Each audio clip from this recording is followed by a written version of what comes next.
What's up, Wisconsin? Welcome in the Inside Wisconsin podcast here on YouTube and wherever you listen to podcasts. Trevor Thomas, John Anderson. I don't know which way you are. There's John. There's John. I'm here. I'm right in front of you mostly. Yeah, there you are. That's all you need to know. That's all I need. My favorite time of year, JA, and I understand that the Brewers are out, and boy, did that suck. They're pitching, the Dodgers, not so sucky. Brewers hitting, sucky. Yeah, but I think the first one had to do a lot to do with the second one. I think so too. Right? They trotted their dudes out, and they're old, well, if you can just get to the Dodgers bullpen, they're weak there. Okay, well, you couldn't get to the Dodgers bullpen. Nope. Right? See old Jack Nicklaus. Jack wasn't a great bunker player. He made up for it by never hitting into a bunker. So that's really kind of what it is. What I'm mystified is why the teams I root for are only able to score a certain amount of points. Right? The Brewers just one run in each of their losses to the Dodgers, and the Packers apparently they can only win if they score 27. If they score less than that, they will lose, and if they score more than that, they tie. That's it. How long that holds, but so right now, I guess my teams, you strive for consistency in life. You want to be that same thing every day for people. That's always good. No ups and downs, and I guess those are our squads right now. And the Brewers are out. And clear, I'm in the gear. You're in the gear. That hurts. I don't know. I mean, I know that here on the pod we dive deeper into people's stories, which today's story is. I told him after we were done taping this episode. His name is Cordell Tinch, world champion track and field athlete, Team USA, got the gold. Right.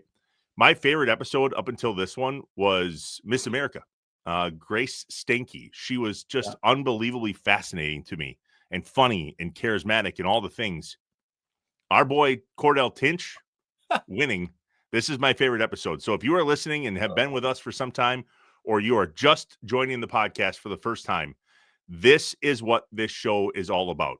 This story, his answers, our questions, everything that we want to do on this podcast comes out in Cordell Tinch today. J.A., tell us about your relationship with him quick before we jump in. And what is this? This is probably our 12th or 13th episode too, right? So that's saying something that he's 120 something that he's doing that. Whatever. Yeah, we're right up there. We're almost double digits.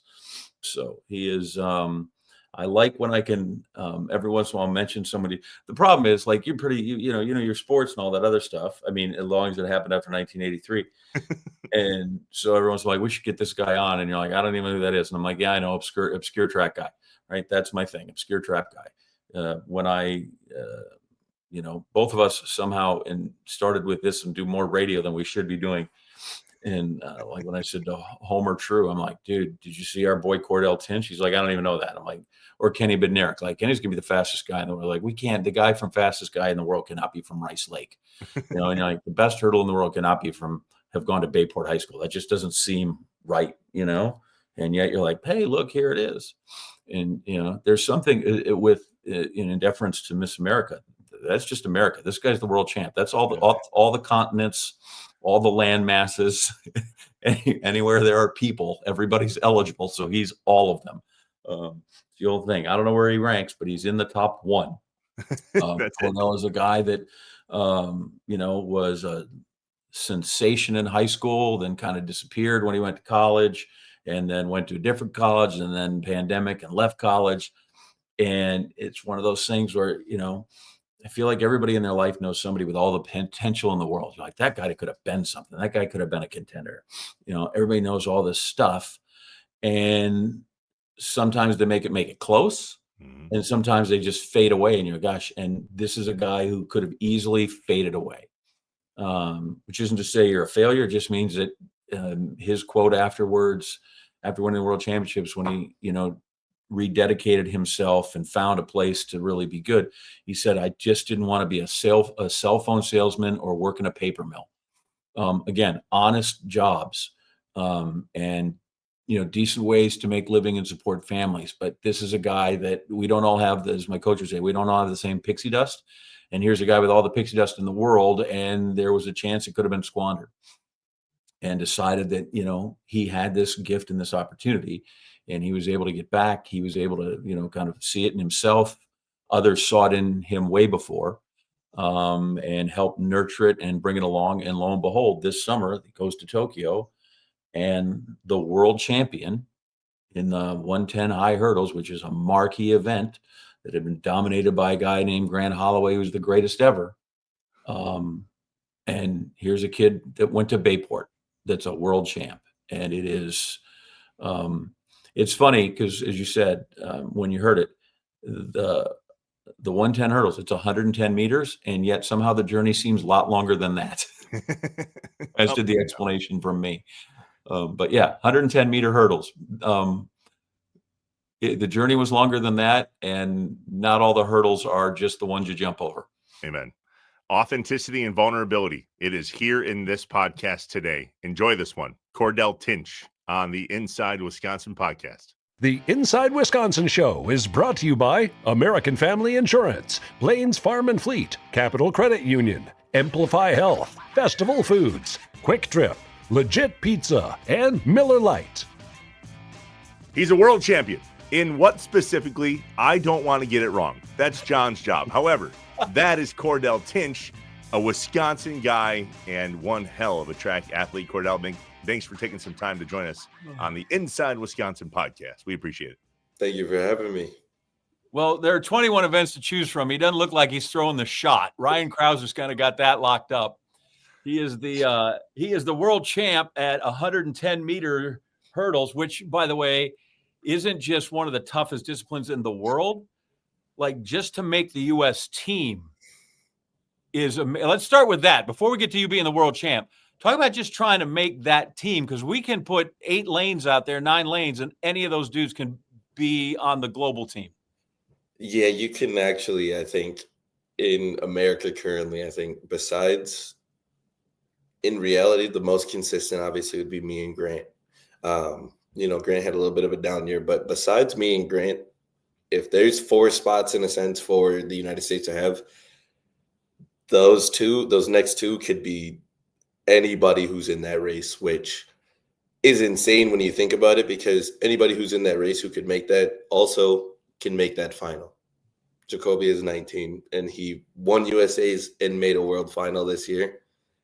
And everybody had Trey Cunningham slated to be on the team over him, which is like the crazy thing. So to be able to make the USA team is always the first challenge, the first hurdle in a sense you got to get over when it comes to professional track in the United States. So making that team is definitely the hardest thing to do. And I didn't agree with it entirely, but people said that making the USA team was harder than making the global final sometimes. And I kind of felt that this year. Yeah, and the guys that went to Tokyo, Daniel Roberts, Freddie Crittenden, nowhere to be found. You didn't go to Tokyo, right? You had some results where it said, okay, here's a guy whose time, this is a guy who should be on the global team. What'd you learn from Budapest experience or missing out on going to Paris and the Olympic Games? How did that mature you and help you when you ended up this year in Tokyo for the championships? So the Budapest experience, that one was already big, just to be able to leave the country. That was the first time I left the country to go do anything. So, to, get my overseas legs underneath me, I really had no expectations for Budapest. Obviously, the competitor that I am, I wanted to go out and win and continue to have a great season like I was, but I was kind of being a realist, and I knew that probably wasn't going to happen. But to be able to go out and compete to the best of my abilities was the goal, and go out there, experience everything, understand how the body works when you travel. And then missing the Paris team was a lot of disappointment, but also a month and a half prior to to Olympic trials, I wasn't training. I couldn't walk. So when I look at it that way, it wasn't that bad because I was able to go run a very fast time still.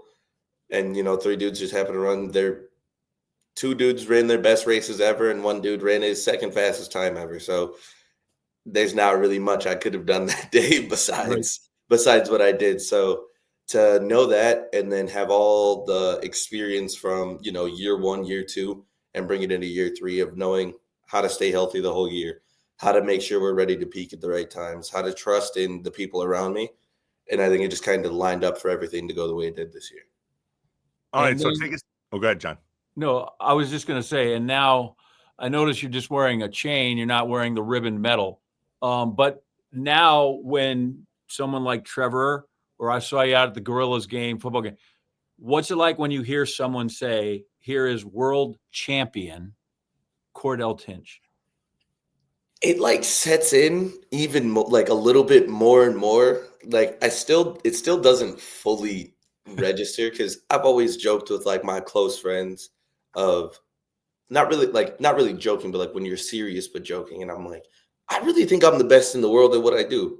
And like now I can't even say that anymore. Well, I can say it because it's real now, but like it doesn't feel the same of like before when I was joking around about it.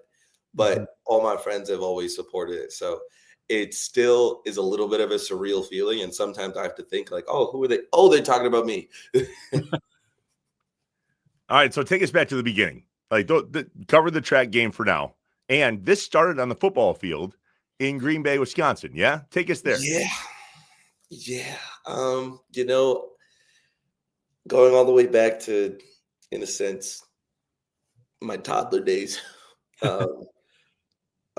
Basically, once I was able to get into sports, my mom, I had so much energy that my mom was like, he has to do something. And my mom and my dad had put me in flag football and dominated flag football for however long it was. Then when we got to tackle football, it was the same thing. I think I'm pretty sure I started and I was like, oh, I want to play wide receiver. I got moved to running back, then ended up playing quarterback. I was quarterback and middle linebacker for like 5th, 6th, 7th grade. And then transitioned to wide receiver 8th grade. And football was my first true love. Like, honestly, like just the way I look at the game of football, I don't know what it is about it, but I just love it so much. And it was great for a long time. And then I got to high school and it was great, but there were some things, you know, being at a big school that I didn't agree with, and people thought that I was trying to be bigger than the program, and certain things that just kind of pushed me away from the love of football. I got my chance to go to Minnesota to play football, and when I got there, just it's one of those things where I learned very early in college, if you're not comfortable or, you know, happy with where you are in college, being an athlete's going to be 10 times tougher. And so when I got there and I realized I really didn't want to do it, I just told both the football and the track coaches, I just want to solely focus on track. I think that's what I want to do. And then we transitioned over to track. And, you know, things go great. They feel all right. Do you ever think about how improbable that is? And it's not just that, okay, we have a Green Bay, Wisconsin kid who's a world champ. I don't care where you are. I don't care if you're a Jamaican and to be a world champ, or if you were in I don't know, Vladivostok. The idea you talk about, I think I'm best in the world, right? So yeah, like I don't know where I rank in the world, but I think I'm in the top 1. Like, how do you ever think about just how absurd that is? That for not just you, but for anybody to literally be the best at something in the world, plumber, hurdler, whatever. It's always a crazy thing to like actually have it happen, but like I think I've always set goals that high for myself for a long time. Like I believed when I was in high school, I believed I was the best wide receiver in the state, which that's where I started. Was I thought I was the best wide receiver in the state. I thought I was the best wide receiver in the country till, you know, I saw a few things and I said, you know, I'll stick with, I think I'm the best in the state. So then when you magnify that and say I'm the best in the world, that's like insane. Cause I'm like, well, you haven't seen somebody over there, but in track and field, you have a meet for that exact thing. Mm-hmm. There's not really a debate that you can have of saying, well, this and that, because at the end of this season, I had the fastest time in the world and the gold medal. So it's not like somebody can say, oh, well, he may have won. He just happened to run at the right time. He didn't run the fastest time. Mm-hmm. I think I had 11 of the top 15 times this year. So like it was in reality a very dominant year out of me. So everything backs up saying I'm the best in the world. And it started in a place where there's snow at least 3/4 of the year. Let's be honest. Come on, 3/4. Okay, 2/3. Yeah. How do you do that? I mean, football you can do with that. Track, not so much. Yet this is something that you have to train for year round. So what was it like dedicating yourself to track and field when the track is literally not available? I mean, I understand there's gyms and treadmills and all that, but it's different. How did you develop all that here in Wisconsin and specifically in Green Bay?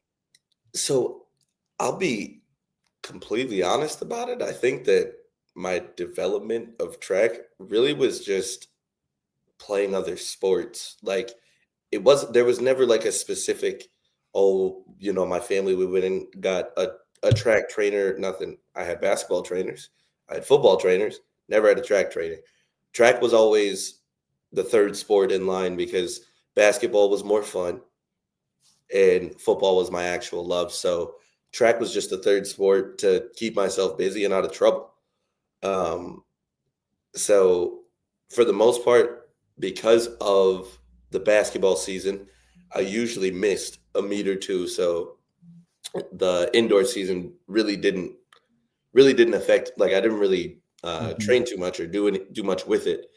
And it was just kind of setting the base for it where I was figuring out track and field, where once I got to college was really where the training for track started. But it was more of just like the mindset and, being just an athlete in Green Bay is what set the base for track and field for me. Mm-hmm. As we trace this line, though, like we know and love you because of the Bayport and the Green Bay and the whole thing. But there's a time there where you talked about, I love football and basketball was more fun and track was third. But there was none of them. Yeah. Right? There's a moment where you just come home and go, okay, it's not here. It's not KU. Trevor, I'm going to let that go because I can tell you why, but no. And now you got to, what's with the complete reset that brought you home and then refostered, I'm going to go try? So it was more of so just before COVID shut the world down, I was at KU and it was just like a odd time in my life. I was just like not very happy, not very fun. The Cordell that most people knows is lights up rooms, makes people laugh, is always a good time. And I just wasn't that person. And, I tried for months to figure it out, but I just couldn't. And so, COVID was a great excuse for me to say, darn, I'm not at school no more. I'll just go home. I can't go back to school, so I'll just go home. And initially went home and my mom convinced me. Then she's like, look, just go back for fall and figure it out. But because of how rough that semester was, I ended up going to Coffeyville for that fall that I think it's 2020, the fall of 2020. I went there just to rectify some grades. And then I was supposed to return to KU in the spring. That was the plan that we had laid out. But I think we didn't even get to Thanksgiving at Coffeyville, and I just said, yeah, I'm over college. I want to go home. And ended up packing up, going home, and just not looking back. So to come back to Green Bay and, start working with my dad right when I got home at Georgia Pacific, that sucked. But I had to make a living, had to, sustain myself and make sure I could eat.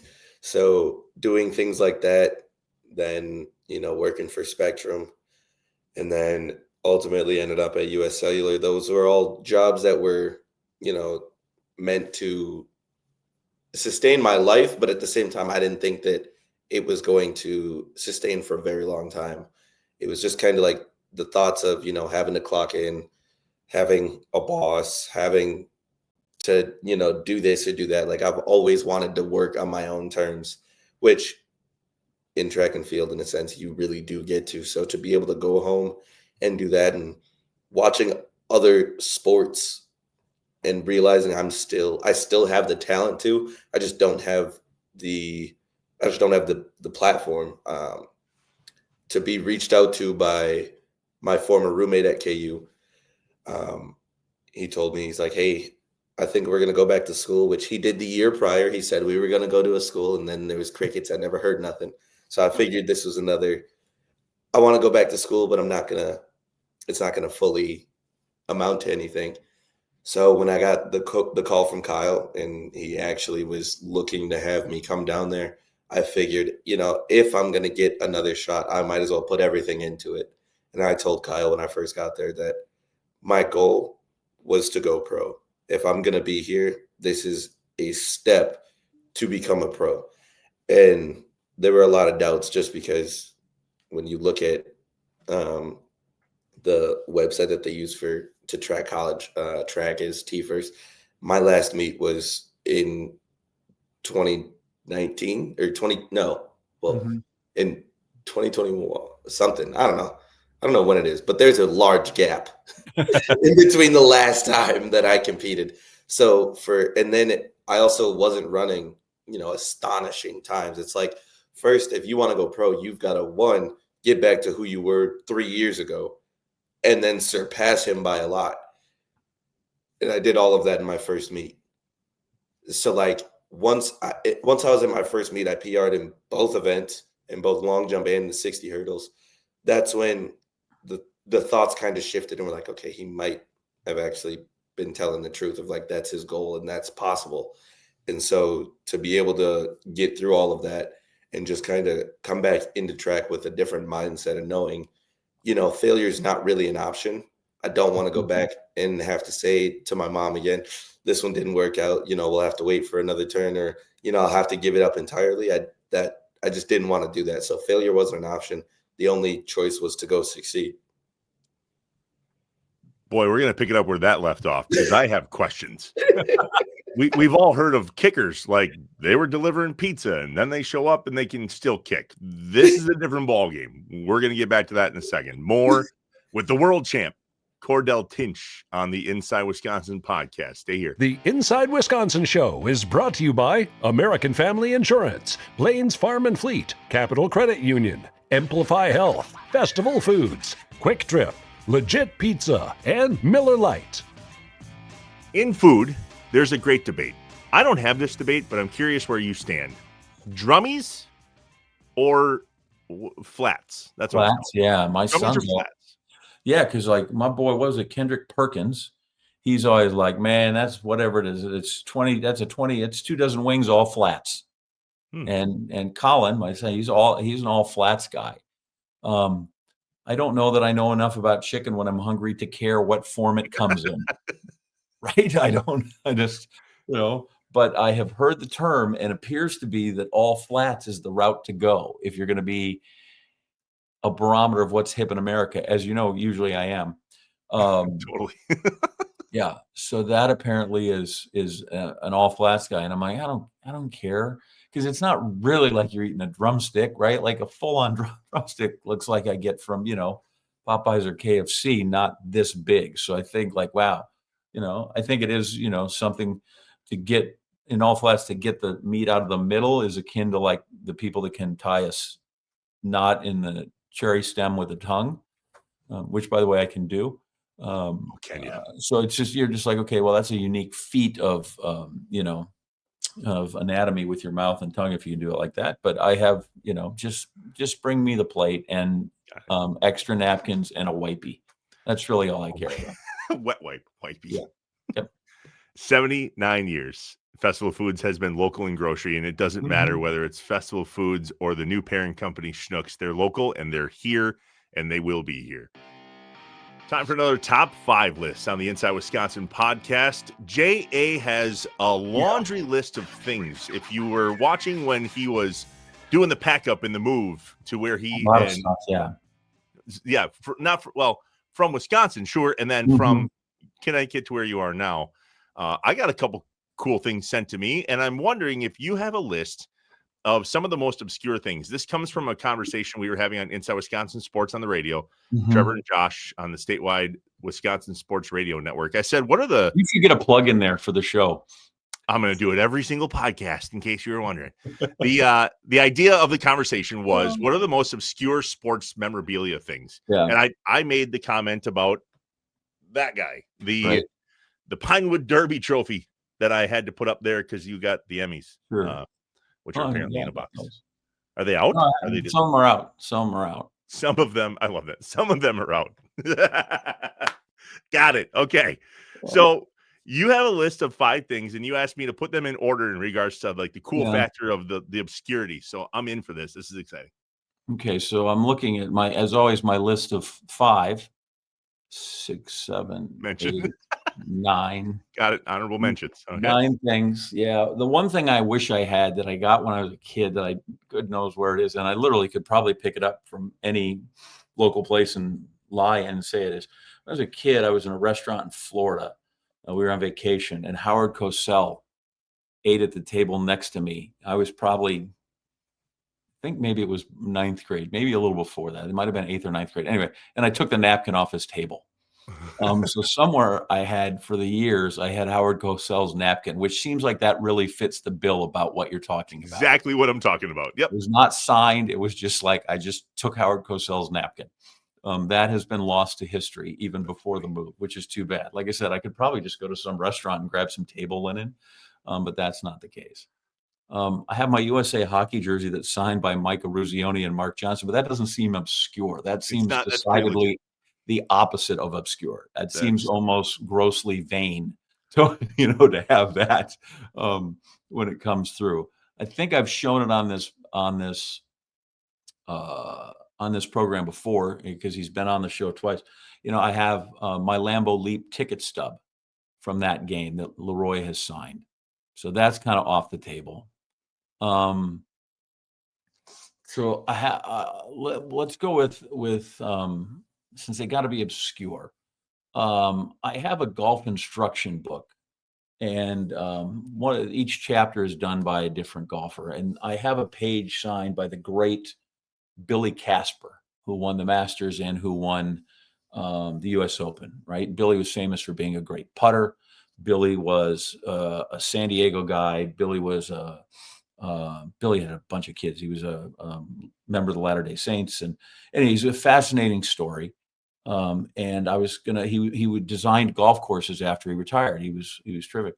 And so we were doing this thing on good golf holes in Phoenix one time. And this new course was out there in Sun City, and they had built this beautiful waterfall on the finishing hole. So I called the PR people and said, I would love to play 18 there with Billy, right? This great par 5. And the people that did the PR don't know much about golf. And they said, Billy says he can't play 18, but he can play 9. So I went out and played nine holes with the great Billy Casper, including the 18th hole, which is all I was trying to do. So he signed that book. So I have this great book and great story about Billy Casper. Is that still honorable mention, or is that one of them? That could be. No, that's one of them. Okay. I'm going to make that 5. I'm going to put that at 5. I'm going to order these as you go. So that one's 5 for me. Okay. I have a great, back when they did This Is Sports Center, it was only on at 6 and 11 and 2 in the morning. And the campaign was, which Sports Center do you watch? And there's a great, it was back when we had magazines, 2-page double truck photo of Wayne Gretzky's family. And he and Paulina he and Janet are on the bed, just they're watching the morning Sports Center, the re-air. Reese Davis and I are in their little TV that you can see, and all the Gretzky kids, these little blonde kids, are all over the place, including Paulina, who was, 7, 8 years old. And he signed that to me. So I have that hung in a bathroom for a long time. 3. That's 3. All right. Okay. Okay. This will be the most obscure one. When I'm looking now, I'm very proud of my Sparky Anderson baseball, who was, the manager of the Reds, where he won a couple of World Series, won one with the Tigers as well. And when I was a kid, he signed it for me in the hotel the hotel elevator, the Pfister. My dad and I were going to a Brewer game, and there's the ball, and like, oh my gosh, there's Sparky Anderson. And I had, my glove, and I was ready to go, and a ball in there, and he signed it. Okay. Then the first baseball game I ever covered, I was at the NBC station here, KMU, the one I work at a bunch now. And I was going to the Royals and Tigers game. And I went in there and I said, I understand that the one thing you cannot do is ask people for autographs. That is the number one taboo that you can do. But this is the first game I've ever covered as a credentialed media member. And since you signed this for me when I was like 10 or 12, would you sign the other side of the ball? So I have a ball signed twice by Sparky Anderson. That's cool. Okay. You can 4. withhold. We can, okay, 4 withhold. When I was at the Olympics, they used to have the big dove release, right? They'd send out the birds themselves. And apparently now PETA says you can't do that. That's mean to the bird, setting a bird free. So I don't think the setting of the bird free is the problem. I think it's capturing the bird and keeping them in a cage while you introduce people from, 100, 210 nations. Then you got to let them go. So what they do now is they have kind of these thin styrofoam looking doves, and then they drop them and they all just spin around, and that's the dove relief. So I have one of those doves from Tokyo, from the Olympic thing in Tokyo. Okay, that's 3. There's only one left. This better be good. Okay. I think so. As obscure as track guys go, he's not obscure. I don't know if you know the name Mondo Duplantis. Do not. He is the world's greatest pole vaulter. He has won the last 2 Olympic gold medals. He's won the last 3 world championships. And each of those, and of the last 4, he managed to set the world record in doing that. He's the greatest pole vaulter of all time. He's set the world record, I believe, now 14 times. He's jumped 630, which is 20 feet, 8 inches, if you can even fathom that. So he is, by and large, the greatest pole vaulter ever. He spent 1 year at LSU where I got to cover him. And a few years ago, it was a couple, they had the SEC championships down there, and I called him and I said, dude, you and I are either going to go play golf or you have to come in the booth and help me call the 10,000 meter races. Those are your 2 choices. So I have the signed scorecard from when Mondo and I went and played golf. So that's solid. He was very good. I was very good for a while, and then just kind of struggled the last 3 holes. So he took my money. But I think that's kind of, if you talk about obscure thing, it'd be one thing to like, oh, I have this jersey or I have this framed photo. But it was just we had a great afternoon, and it's always funny because he's like, I don't want to sit around and watch 10,000 meters of running. That's not for me. So, he said, okay, what time, when I told him, he's like, okay, what time's tea time? That's how we did that. And lo and behold now, so I have of kind of crazy, cool things. That's one of my favorite is just, here's this golf scorecard from Mondo that when we went out and played, and then lo and behold, this will, I knew him when it started knowing, I got to know him when he was 18 or 19 years old. And now he's perhaps the most recognizable and famous track guy if you're in Europe for sure, because he vaults for Sweden. His parents are Swedish, or his mom is. His dad's he grew up in Louisiana. He competes for Sweden. He's a Cajun through and through.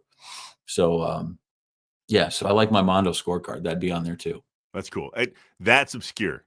To have him sign a golf scorecard, that's what I love. Those items have stories. I love the items, the obscure items that have stories. Yeah. I have nothing. Congratulations on your Cub Scout troop in the Pinewood Derby car. That's bam. And when I was a kid, what was his name? Kurt Zacher. The Zachers always won. I don't know why I remember that. Cheaters. It wasn't the Zuber Beers. No, it was the Zachers. No, and I think we all decided they were cheating, but they were just really smart at it. Their dad might have been an engineer. I don't know. We finally decided that we thought, and I don't know if that later got banned, because the axles are just little nails. They used to put pledge on the nail, the pledge, to grease up and kind of lubricate the axle, as it were. Yeah. So note to self, people out there. We had to use graphite. Yeah, graphite works too, or pledge in a hurry pledge, or you're just out there with a pencil, just getting on it. But no, it came in a little. You spritzed it on the wheels. It was the only thing that was allowed. So maybe the pledge had already gotten banned, but it could have been. Otherwise, where I just there you go, performance enhancing drugs for your car, and that's why I was out. Also, could have been that I just maybe fashioned a piece that looked like a brick into just a little less than a brick, and not anything actually aerodynamically triumphant. We're back, the Inside Wisconsin podcast. Trevor, John, and the champ, Cordell Tinch. All right, lay this out. You were selling cell phones and working in a paper mill. And there was a recent social media video that you had the medal around your chest. And the journey was, I'm doing this because I don't want to sell cell phones or work in the paper mill. Punters do that. Kickers do that. Not track stars that are best in the world. So what? Like, how did you go from that to this in terms of training and the time it takes to be a world caliber athlete? The thing is, I think I've always had the talent to be where I am now. But a big part of track and field that not a lot of people, they think it's all just, your legs or your arms. A big part of it is your mental state. And for a while, I just was kind of fragile minded, and it just, I could have a couple of good things happen, one bad thing happened, the day sucked. And it was just a matter of learning, one, how to be a man, how to be a functioning member of society, how to bounce back from things, how to be resilient, a bunch of things like that. That was like the biggest thing that I had to train in a sense during that break. It was never, I don't think anybody who's been in my corner had ever doubted the athletic talent. It was, is his mental going to stay up? Is he going to be able to bounce back if he goes back to race? If he goes out and doesn't win and he was supposed to win, how is he going to bounce back from that? And that was something that, like, it just kind of happened over time of growing up, I think, where I was able to become better mentally, because the athletic talent I knew wasn't going anywhere at the time. It wasn't like, even though during that break people thought, oh, well, you had to have been doing track workouts and this and that. I went to the YMCA and played basketball two times a week, maybe. Like, that was my athleticism. It was that, and then me and my friends were in the bars on the weekend. Like, that was my week. And so once I got back to the sport and just kind of, knocked the rust off and realized that my mentality was stronger than it was before, I knew that eventually there wouldn't be a way to stop me. So how much of that was, you said you don't want to call your mom and go back. Like, how much of that was, is desperation the right word? Like, when you say that, like, or more of it just resignation that this is it and I've got to do it and not mess it up?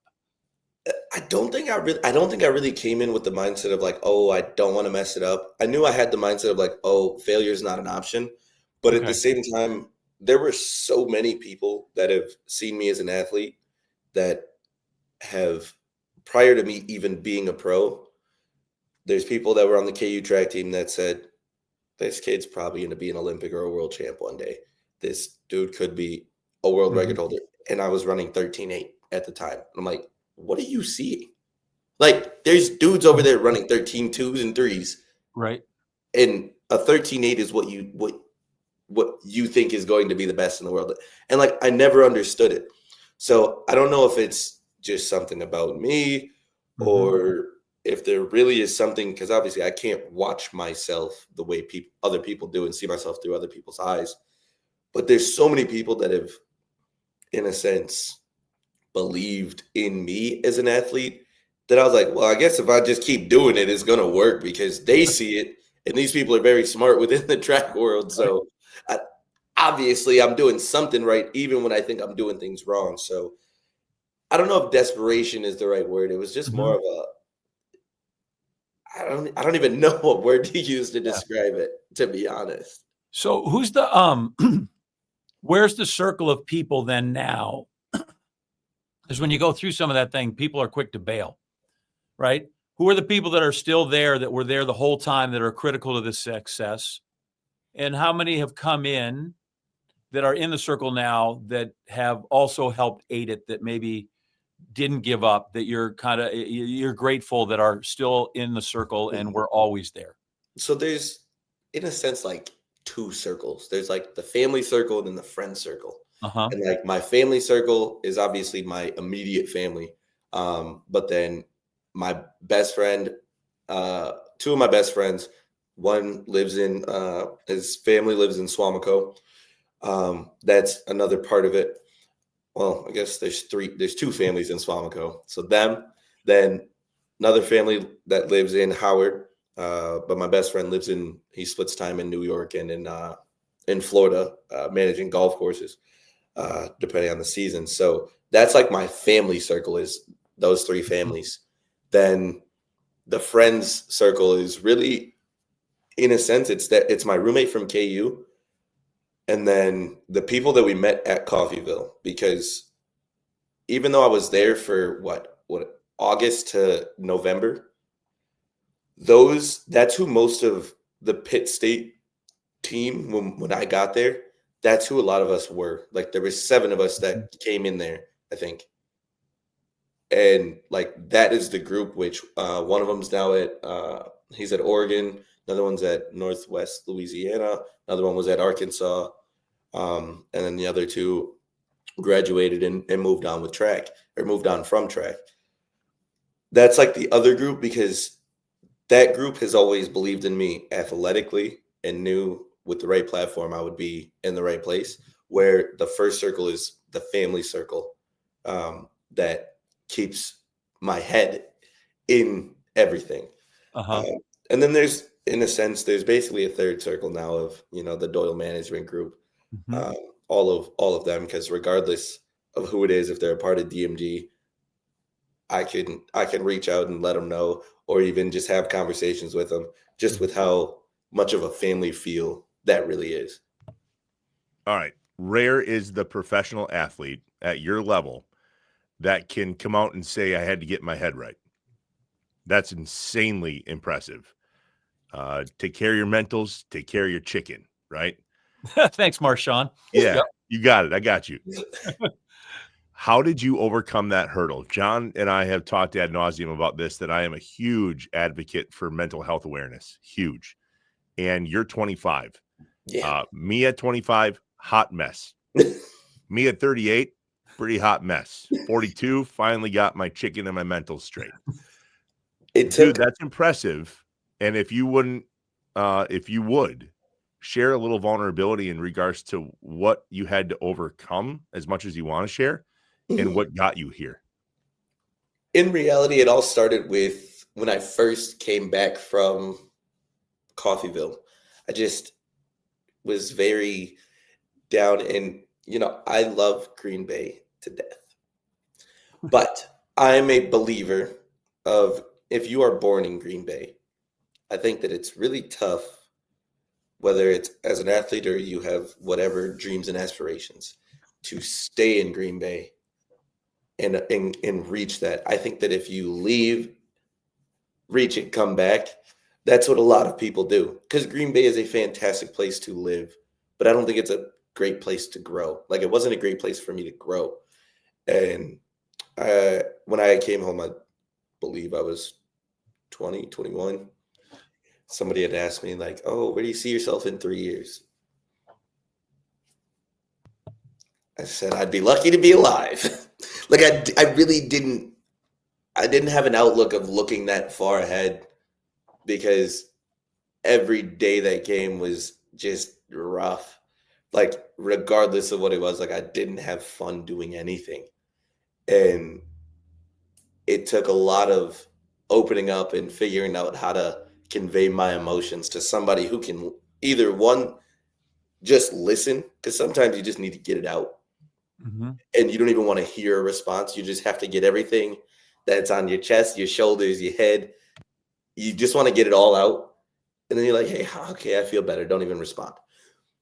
Sometimes you say things, but you need to hear the right things for you to move on. And Sawyer, my friend who lives in Swamico, legit, I play a lot of video games. That's how me and his friendship started, just because we were both really good Fortnite players in high school. And our gaming sessions turned into like therapy sessions, where we'd play for 3 hours, then we'd talk for like an hour and a half.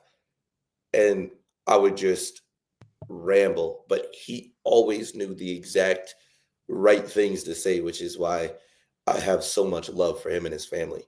Hmm. And he was a big part in getting through a lot of that and allowing me to open up as to me being able to open up to my mom to explain, this is what's going on. This is how I feel, because my mom the whole time was just worried, like, all he does is go to work, come home, get on the game. Like, we don't ever see him. Like, he's always in his room, which my room was the basement. He's always down in the basement. We never see him. I hope he's okay. And so once I got to the point where I could talk with him, then it was really easy for me to talk to my mom about it. And then I found out that she's also really good at that therapy thing too for me.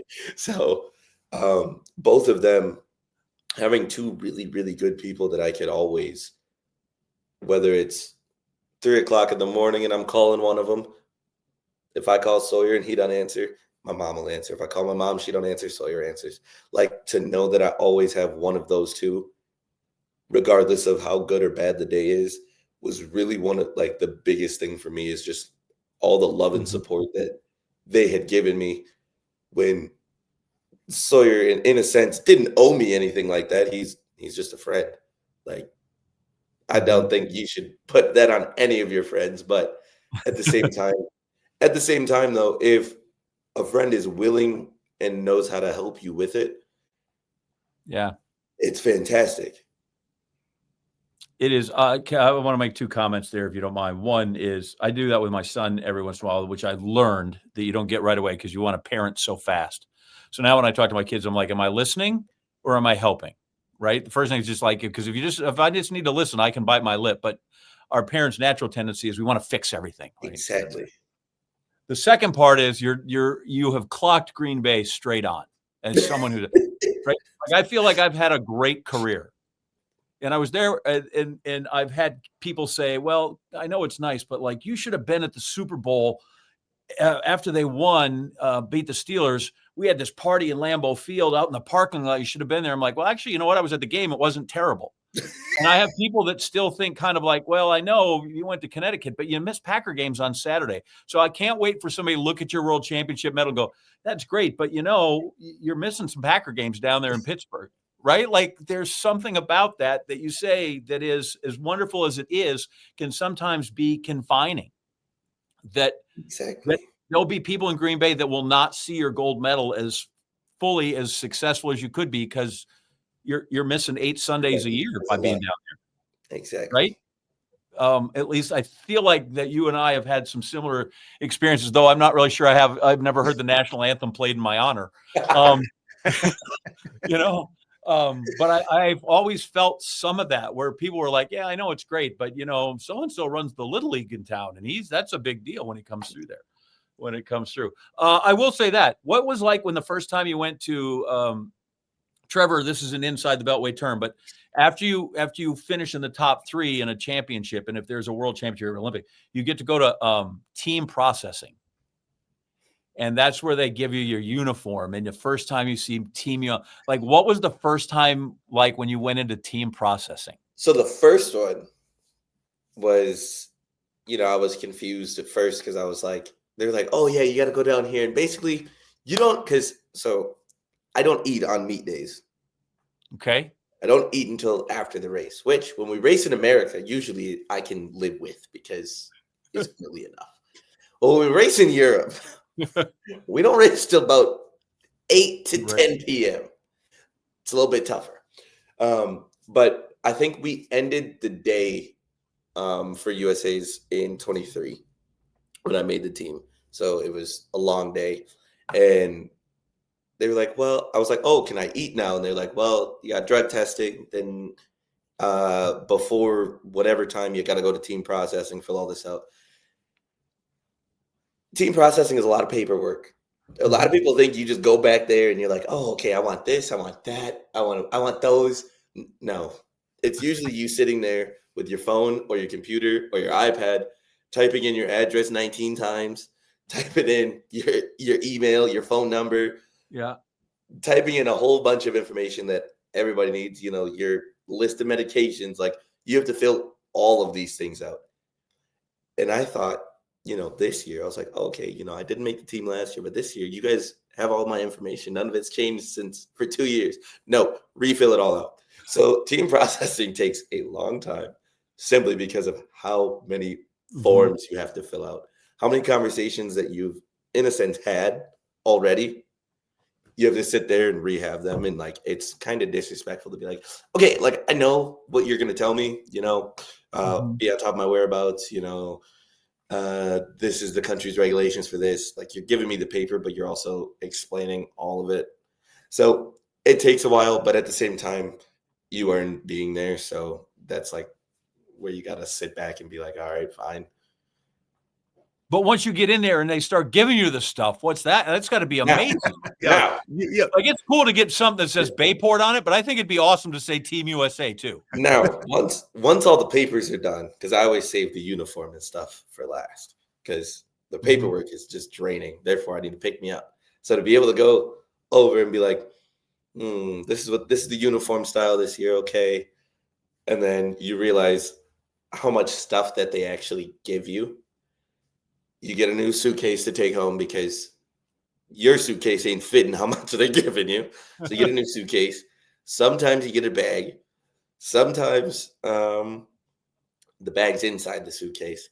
But there's so much stuff that when you open it, it literally feels like Christmas every single time. Like, that's the best way to explain it, is feeling like a kid at Christmas.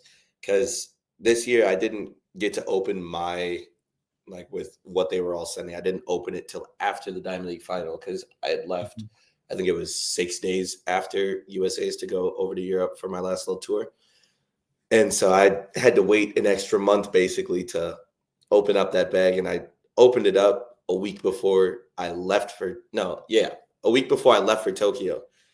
And the amount of stuff that was in there, I was like, what do they expect? I was like, I'm only going to be there for 10 days. Like, I have enough stuff to change outfits every time I eat. So Crazy. I got to ask this, and Trevor, I know we got to get to a break, but this just kills me.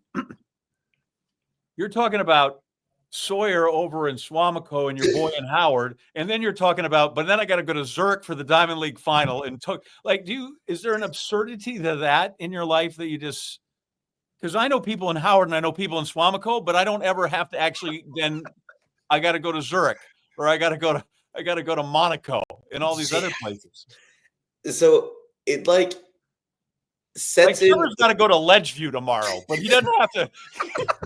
He's not going. I think I'm 10 feet from Ledgeview right now. Actually, like, I think it's right here. He's not going to Bislett Stadium. It throws me off because it's so normal to me already. Of like, oh, okay, next week I'm going to Rome, then I'm going to Brussels, and I'm going to Poland. Like, it's so normal, like that's my thing of like, okay, I got 4 days here, 3 days here, 2 days here, and I'm home. That's the way like I look at it. Where like other people like, yeah. Are you like most of my texts, like if it's not someone close in my circle because they have my location and know where I am, the first question I get is, are you in America? That's what I said. Are you home? That's what I said to you. It's are you in America? Like, I had somebody from Pitt last week. First he said, are you in America? And I said, yes. And he said, are you in Pitt? And I said, no, I'm in Wisconsin. So like, it throws people off of just like, where is he? Like, we got to find out where he is first. And then I can ask my question, because it's usually like, hey, we're going to do this for dinner. Do you want to come? Or, hey, we're going to sit down here. We're going to go do this. But then I'm like, sorry, I'm 15 hours away.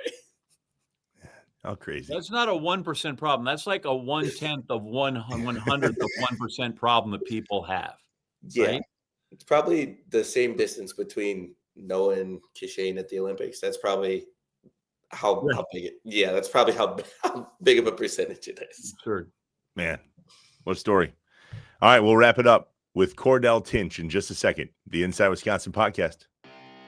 I shared with you that I went to the Dallas Packers game in Dallas, and they have this insane Texas Live thing, which is all like Dallas is all Miller Lite. And lo and behold, I see our friends from Miller Lite there who happen to have a Miller Lite tab and offer me and my party a beer. Here's where the funny part comes. We know that the Packers fans travel well. We're aware of this. Sure. We go into the game after what was seemingly a 5-hour pregame tailgate. We have a blast in there, and we're told, go back to Texas Live where they have all these bars and hang out for a little bit because the surcharge for your Uber will go from $400 to $40. Give it about 45 minutes. Yep. I'm the first one back at the bar. Shocker, I know. And Well, you have long legs. You eat up ground. Sure. I mean, when you're not limping, but you know what I mean. I ordered that very Miller Lite right there. A 16-ounce pint that they had a plethora of prior to the game. Sure. Out. Done. Gone. The whole thing is Miller Lite focused. All of it is Miller focused. Right. Hey, can I have another pint of Miller Lite? Nope, we're fresh out. Come on, you knew we were coming. I mean, they had it on tap still, so But don't you think maybe in this case, extraordinarily, right? Like it's one thing to go to Utah and drink them out of house and home, which the Packers or the Badger fans have done more than once, right? Mm-hmm. That always happens, and that's because you got all the Mormons and they think they're prepared, right? And they realize they're out by 12:30. Right? Going to hell. Right? Like at least Dallas. The other part is every time all the Cowboy fans have to drink themselves into a stupor to get rid of the pain of how the Packers have found a new way to thump them. Right? So I think that's part of the issue is that no matter what they do, even the 40-40, I bet they just were like, oh, give me a 40. Pour a little out for my homie. But they, I think that's part of it. It's in that case, like pregame, I think the Packers probably have the run of the place. We're good Packer fans, but postgame, like Dallas is just drowning their sorrows, So that could be part of the problem. But you're right. I don't know how people still have not learned their lesson. You right? They need to go, well, this is an obnoxious amount of beer. We'll never drink this. Now, double it. Yeah. Bring me more, or at halftime, roll in new trucks because they just, how they don't know. Maybe we should put that on the corporate office. I know they pay the bills and I don't want to get down on them, but like maybe they need to call and tell the people like, listen, this isn't just some marketing ploy. You're going to need more beer. Our job is to obviously sell you beer, right? But you just got to go like, honestly, we promise you this is true. I know it sounds like we're just like in it for a buck, but you need more beer. Miller Lite, great taste, 96 calories. Go to MillerLite.com/inside Wisconsin to find options near you, or you can pick up some Miller Lite pretty much anywhere they sell beer. It's Miller time. Celebrate responsibly. Miller Brewing Company, Milwaukee, Wisconsin. 96 calories and 3.2 carbs per 12 ounces. Back to wrap it up with Cordell Tinch, the world champ from Wisconsin, here in Green Bay. All right, I get two, and then it's the ever-famous JA Lightning Round. Mm-hmm. So I'm a dad of a 15-year-old boy that plays football, loves weightlifting, all the things in sports. I mean, all of it. I'm also a dad of a 13-year-old gaming freak who loves all the things, all the games. If he doesn't ask me for a new gaming computer once a week, I think something's wrong. That was very interesting what you brought up earlier about connecting with your friends over games. And maybe John can relate to this. I know I can. That's not how I connected with my friends growing up. It was, hey, can you play today? Let's go do stupid stuff in the street. What is it about that gaming community that I don't understand? I'm going to take notes. Go ahead. One, I did do both. When I was younger, it was always, I was never in the house. That was the big thing is I was never in the house. I was always on my bike at a park, whatever. But then, with technology and it moves, I don't know what it is. It just feels when you're sitting on the game, regardless of what you're playing and your headset's on and you're talking to the boys, one, a lot of random things are said that just, you're like, what did he just say? Right. Like, you forget that somebody could literally be behind you, and obviously you're so locked in here. If someone was standing behind you, they would look at you like, nah, he's insane. There's something wrong with this person. Right. But like you just enter another world where like nothing else matters. You're just having fun. Whether you're locked in and playing a competitive game where the rest of your team, you need to be working together to win. Whether you're playing a single player game, you're each playing your own game. but you're still in the party talking. Like, it's just another way to just conversate and just kind of forget about when you turn this off. You got to go to sleep because you got to get up and go to school, go to work, whatever it is in the morning. It just allows you to escape, and it's something that I will always be an advocate of because it's a big thing for me. I love that. That's really cool. So then to double down on that, he and I needed something to bond with. I will get motion sick as you know what if I play those games with him where it's first person thing and like not good. So I needed to figure out what I was going to bond with him on. It ain't going to be sports. It's probably not going to be gaming. What else is there? Oh, it's the OTC. It's the WWE. So tell me about your love of the WWE, because one of the greatest events I've ever been to, my family and I splurged on amazing seats to Monday Night Raw at the Resch Center here in Green Bay. And it was amazing. We walked out. My wife was like, "You guys, I had a lot of fun." We're like, yeah. Wait, which one did you go to? The last Raw that was here. It was, I don't know, 4 months ago. It was the one where, I don't know what you were in Rome or in Brussels. Yeah, maybe. I was gonna go. Me and Sawyer were gonna go. So tell me about what it is that you love about the WWE, because John, what he's wearing, OTC, that's original tribal chief, the one and only Roman Reigns. So when I was younger, I loved WWE. My mom didn't love WWE. There was a couple arms of the couches that were broken because, I was standing on it, and all of a sudden I collapsed a little bit, and I was like, uh-oh, or, the foundation of it because I decided to swanton bomb on it, or, something like that. The ceiling's wet because I decided to do Triple H's entrance when he came out, like things like that. So when I was younger, I really just enjoyed watching it, and then left it alone for a while. Then it actually comes back to Sawyer again. Sawyer loves WWE, and like that was something that we learned while we were gaming. Because I was like, "Do I hear Michael Cole in the background?" And he's like, "Oh yeah, I'm watching Raw." And I was like, "Oh, you like WWE?" And like that was another thing that we bonded over. But I like really got back into it. Basically, I mean, in reality, I guess technically Roman got me really back into it. If we go back to the Shield days, if we go back to that, that's really when I really started watching again. And then, his entire battle going through, fighting leukemia and, coming back, being on top of the world for 4 years. And I mean, he's still on top of the world in my eyes. But that it's just, regardless of people saying, "Oh, well, it's not real, it's this and that." It's like, it doesn't matter. You watch reality TV shows. Let me watch mine. Exactly. So I enjoy it a lot. That's a lot of people. I think Penta this year actually put me on his Instagram story because in Rome, so most of the time when they are panning through the line for the track meets, there's always something that somebody does. I've done WWE things all year. Yes, I've done it all year. Really? I've done things all year. And the only person who ever notices in reality is Sawyer.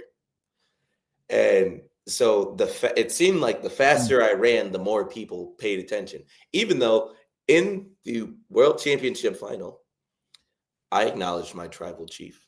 And a lot of people were like, "Oh, he pointed to the sky as in he's going all the way up." No, I was acknowledging my tribal chief.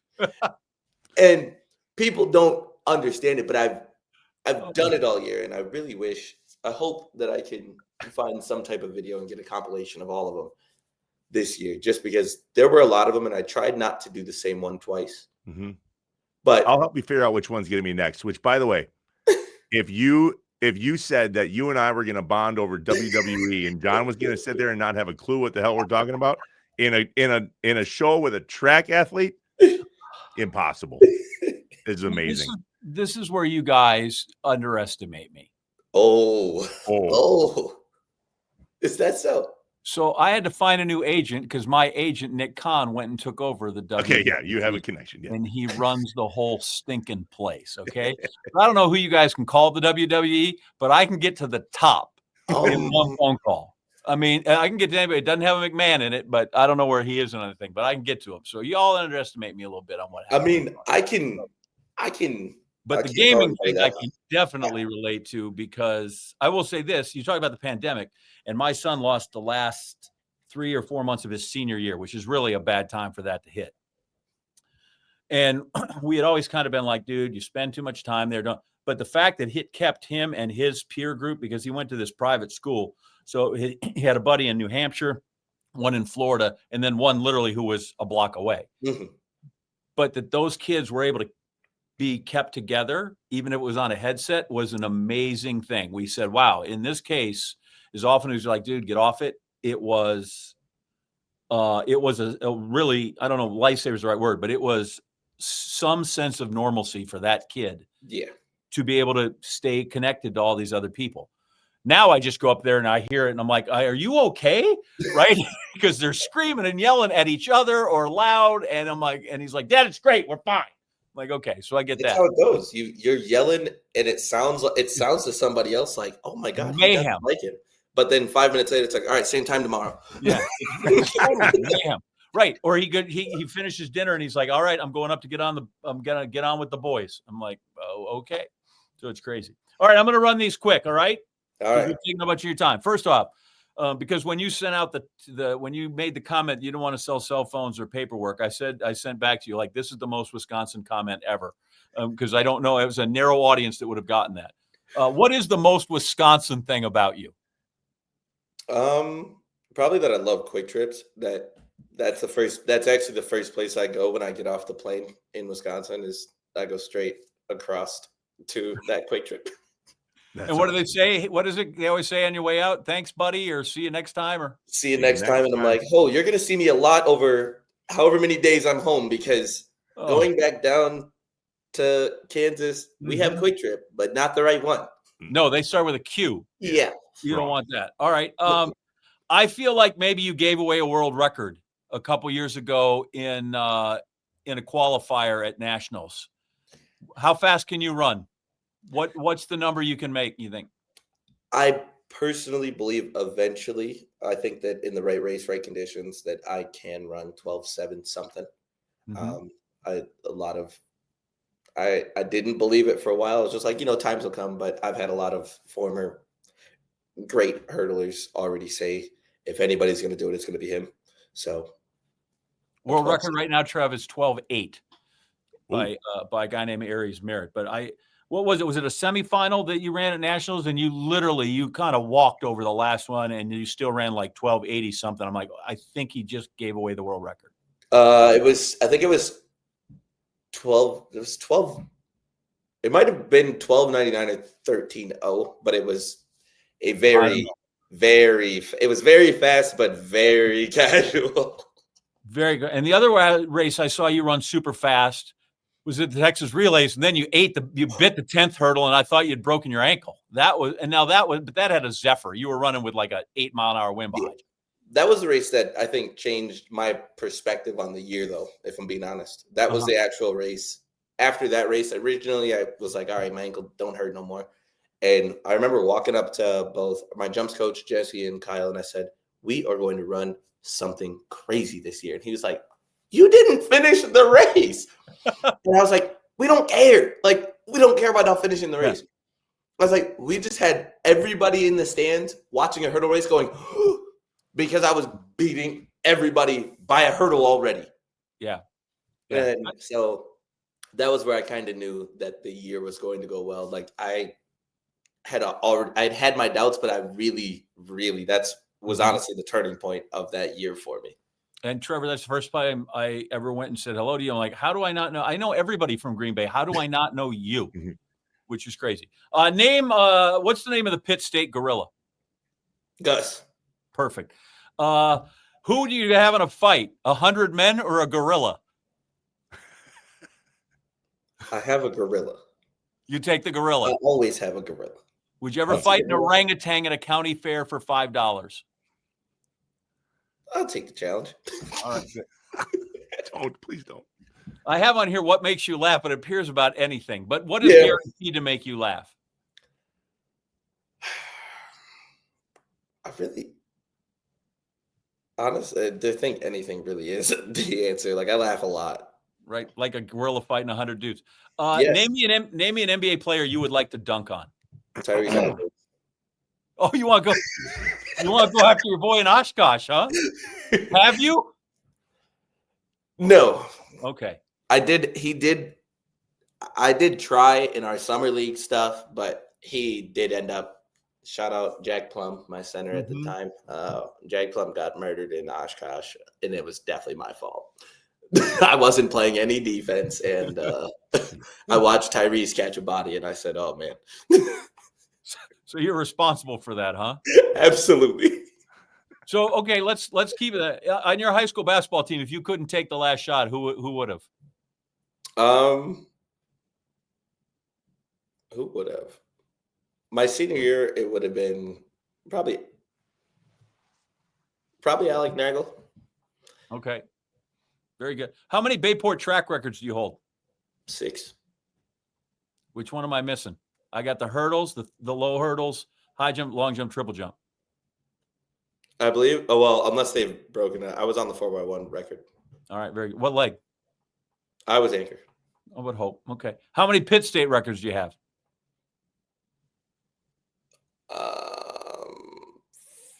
3. I think. And Trevor, I'm going to just tell you what these are. It is 3, and literally any one of these would be good enough to make a world or Olympic final. 1287, 221, which is like 7.3 in the high jump, and 824, which is just stupid long. Like you realize it's easier to make the long jump team at 824 than it is trying to make the hurdle team, right? You know that. Is that why you had trouble giving that up? Or yes. Was it? That was genuinely why it was tough, because it was like, I have to always put a disclaimer out when I say this because people love to take it and be mean about it. I'm just being honest. Why would I not jump when, even if I have a rough day, I'm going to make the final. If I happen to hit one jump, I could win. Mm-hmm.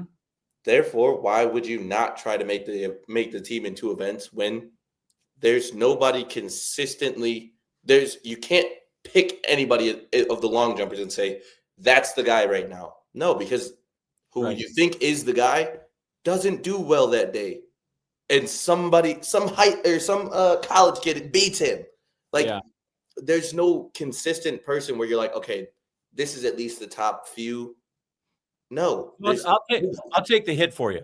It's hard to make the Olympic. It's hard to make a global team in the 110 highs because it's so good, and it's hard to figure out who's going to win the long jump because of mediocrity right now. Yes. Right? Like I love Jerry Lawson, and he has his days, or Marquise Dendy has his days, or Will Williams has his day, or like it's just Henry. Like you just don't. It's not like here's Carl Lewis, and here's Mike Powell, and here's Larry Myrick's, and they're all going to jump 840. That's the thing is you're jumping 785 and making. You're the 4th best long jumper in America. Sorry if we digress and we lost Trevor there for a second. My bad. Your favorite Packer? Who's your favorite Packer? Who is it currently? Probably Romeo. Probably Dodge. How about just forever? You got one when you were a kid? Forever. Aaron, for sure. He's a good guy. Excellent. Do you know Aaron Rodgers? I met him a few times. Very good. So you touched on this. When did you get your first passport? 2 days prior to USA's in 2023. And the first place you used it was where? Budapest. Because I flew from Pitt to Texas to like get my passport in a day, and then I flew from Texas to Oregon. Give me a musical group I should know, but when you tell me it, I'm going to think you made them up. Pentatonics. I know them. That's a bunch. Are you down with this a cappella group, or are you just trying to screw with me? It was just what came to my mind. Honestly, that would not have been on my bingo card if I'd had, Bingenheimer and 10 rows. Best place to get a taco in Pittsburgh, Kansas. There's a taco truck that I think comes like once or twice a week. That those tacos go crazy. I don't know what it's called. I just know it's a truck that's in a parking lot. There you go. Trevor, does Pittsburgh, Kansas have an H in Pittsburgh? Nope, just a G. Okay, good. Meal you want your mom to make when you come home? What she made 2 nights ago for me, garlic. It's a garlic Parmesan pasta. It's delicious. Would you eat it every night? Absolutely. And you're I actually finally had it last night and probably going to have it for lunch today. very good. Love the leftovers. Finally, what's the farthest you've ever run? I think honestly it's only 400.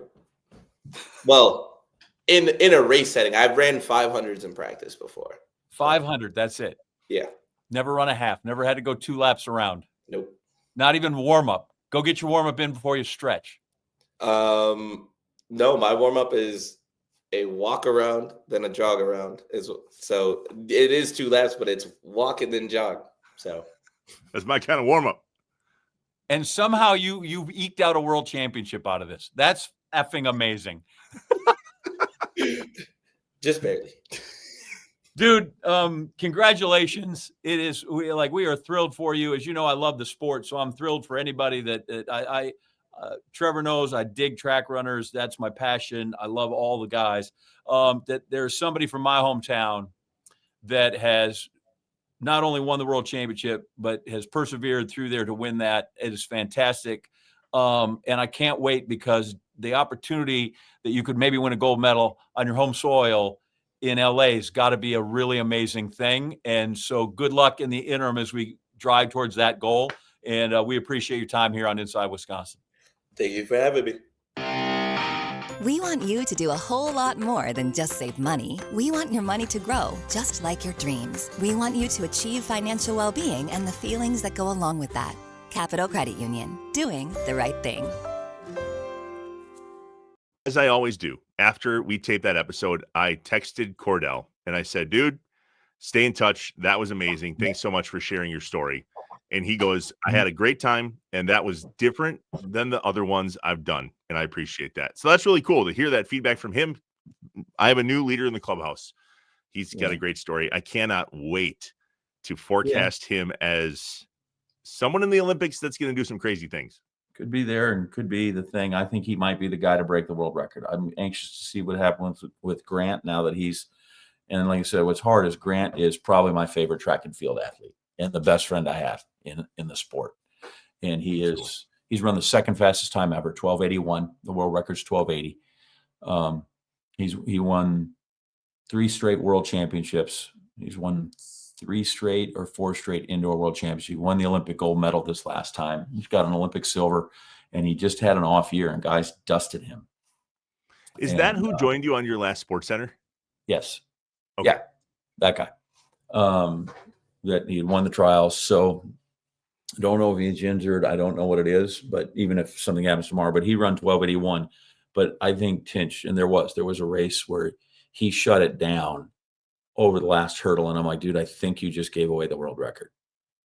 By the way, I heard from Kenny Harrison. Does that count after the Brewers lost? Does he was despondent. Does that whole world record thing happen wherever? And like, it's got to be a sanctioned race, I take it, but it doesn't have to happen in a particular event. You can do it whenever. No, you can do it anywhere. Okay. Just as long as the conditions are right, which in his case is just you got to have a legal wind, which is it's got to be 2.0 meters per second or less. 2 meters per second. 2 meters. And everybody's just got to be like, the wind's got to be 2.0. And 1 meter is 2.2 miles an hour. So it's got to be 4.5. So it can only be a freshening. It can just be a touch. Now, usually you're in big stadiums, so it sits down, so it's not so hard. Mm-hmm. But, you get some track ones. If you get in a smaller place where it's more open, sometimes you get them, and they're 8 and guys run fancy times. So are there indoor and outdoor world records? Uh-huh. Oh, yeah. So those are separate though. So in some events, yes, some events, no. So in the hurdles, yeah, because you don't have 110 meter hurdles. You run 60 meters indoors. So, and that's where nobody will ever beat Holloway. But now if you have something like the high jump or the pole vault, they have what they call absolute records. So if Mondo sets the world record indoor or out, that's the world record. It is not, there's not it for the high jump now, for the pole vault, there is no indoor, there is no outdoor. I mean, technically there is from back in the day, but right now, so the guy that Mondo has surpassed, whose last world record was, I think, 6:15, whatever, he did it. But this guy, because what they do is the reason they break it so often is because they get bonuses for getting the world record and all these. So they set it a centimeter as a time. Right. So if you go look at Mondo, he went 6, 17, 18, 19, 20, 21, all the way up. Before, so he's had 14 world records. He used to have separate ones. So the guy that had it before him, long before him, the world, probably people thought the greatest forward was a guy named Bubka, and he'd do it by a centimeter indoor and out. So he's got like 30 world records because he could do the indoor one and then the outdoor and move them up. So some are absolute, and then some are indoor, and some are outdoor, depending. Does this teaching lesson qualify as John Wisconsin, or do you have a fun story from the Olympics or something? It could be, if you want that to be the. We can go. I can go on and on and on. Yeah, tell us a story. I'm getting ready to do the New York Marathon. If you want to hear all about that thing, I'll watch it. I got a lot of stuff. Ish. Watch it. I could tell you a good story about the New York Marathon too. That's a John Wisconsin, but it's terribly sad. So we won't delve into that. Positivity. Let's go.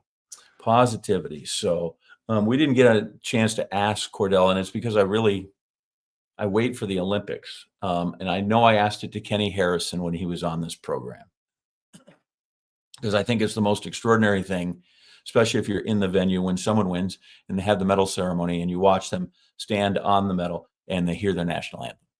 And it is universal, right? I've asked that on this show to Kenny Harrison. I've asked it to other athletes, Eliud Kipchoge, who's got 2 Olympic marathon medals, about hearing their national anthem on the top of that podium, which the first question is simply like, what's that like and what's it feel? Totally true. Mm-hmm. The one I like better is like, can you ever hear that song again the same, right? Like, you've heard this, you're Kenny Harrison, you're in Atlanta, you're on the top of the podium, they play that, and it's got to be amazing.